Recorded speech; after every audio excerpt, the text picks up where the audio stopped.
is that democracy only works when there is equal protection and equal participation for every citizen, including women, ethnic and religious minorities, and young people.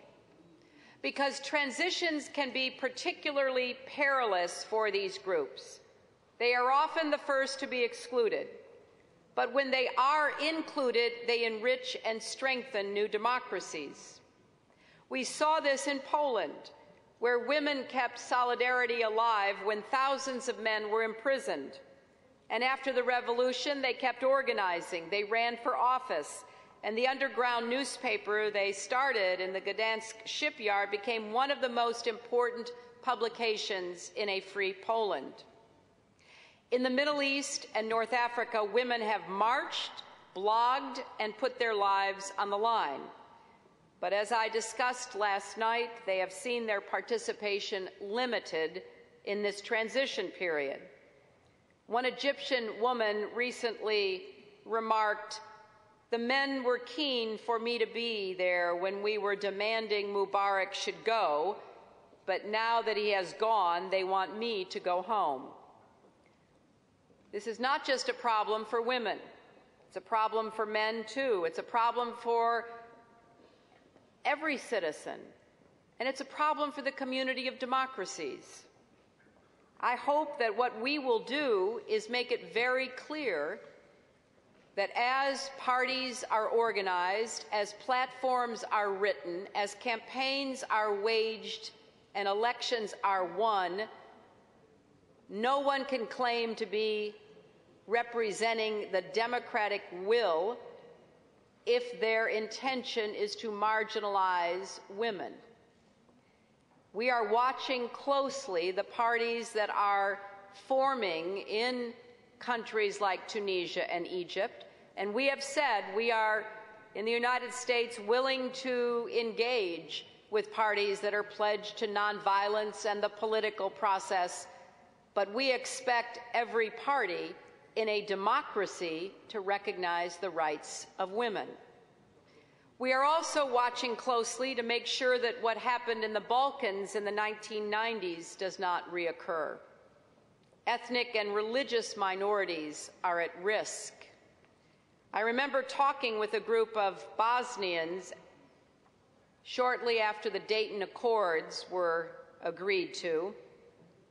It was a group of Serbs, Croats, and Muslims. And one woman said that when the violence started, she asked a friend, "How could this be happening? We've known each other for so long. We've been at each other's families' weddings and funerals. Why is this happening?" And her friend replied, "We were told that if we didn't do this to you, you would do it to us." That's what they read in the newspaper, and that's what they heard on the radio. That's what extremists whispered in the night. Today, the people of North Africa and the Middle East need to resist those whispers. This year, violent attacks from Egypt to Iraq to Pakistan have killed scores of religious and ethnic minorities. These fault lines cannot be permitted to open up. They will swallow the hopes for a better future for all. And finally, young people cannot be left behind when the action moves from the streets to the parliaments. In many of these countries today, young people actually represent a majority, and transitional authorities must work with them to meet their aspirations, but young people themselves must enter the political process. When I visited Cairo this spring and met with young activists, they were still searching for unity and for their next goal. They needed to organize and be part of politics if they expect to see change take hold and be sustainable. It also takes far-sighted leadership for this to work, and that is the obvious third lesson. We have seen great examples of leadership in transitions. Nelson Mandela is certainly the prime example. But too often we see leaders who derail the transitions, who put their own interests or the interests of their group ahead of the national interests. leaders who think democracy is one election, one time, or who rig elections to favor those already in power. That is not democracy. That is the path back to dictatorship. And we have seen revolution give way to repression in places like Iran. So we need leaders to be held accountable, and we need to ensure that they know what is expected of them in a democracy. We saw it here in Central and Eastern Europe as poets and professors rose to become presidents and prime ministers and then stepped aside for other statesmen to take their place. Fourthly, healthy democracies depend on healthy civil societies. We see it here in the Baltic states, where journalists are exposing official corruption and helping bring accountability to government. We see it in the Middle East and North Africa, in so many examples of people who are putting everything on the line.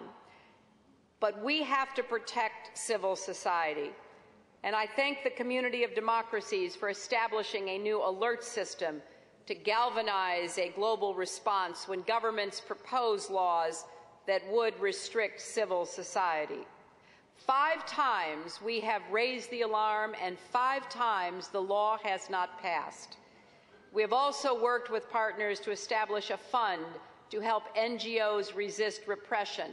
We call it the Lifeline, and I thank all the countries who are supporting this effort. We think that engaging with civil society, as the United States is doing in our new strategic dialogue with civil society, helps us know better about how to help them. They are the ones going to prison. They are the ones being beaten up. They are the ones on the front lines of democracy. And the 5th lesson is that democracy has to deliver for people a sense of dignity, intangible but essential, and economic opportunities. In post-communist Europe, governments made difficult decisions as they refashioned the social safety net and opened their markets.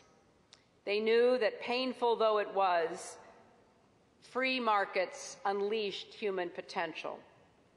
Today, in so many of those places struggling to become democracies, the economies are stunted by cronyism and corruption. So we have to also work for economic reform.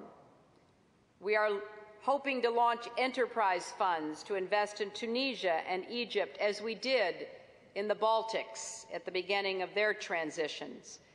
We are working with our European partners to refocus the European Bank for Reconstruction and Development to support economic modernization in the Middle East and North Africa.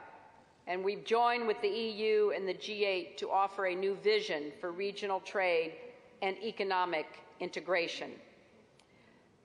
Democracies flourish when they are connected to and supported by other democracies. That's why this organization is as important as it's ever been. It was created almost as a looking back at how much had been accomplished in 2000, but now it needs to be vibrant and responsive to what lies ahead. And I applaud the Lithuanian chairmanship for the reforms that the community has adopted under its leadership. And we need to be doing more to prepare for the next meeting under the chairmanship of Mongolia. I think it's critical that the new partnership challenge formed by the community will include as the first 2 participants Tunisia and Moldova, who each will be paired with an international task force of activists and experts. And we thank the Dutch and the Slovaks for taking the lead in Tunisia, and Poland and the United States will co-chair the task force for Moldova.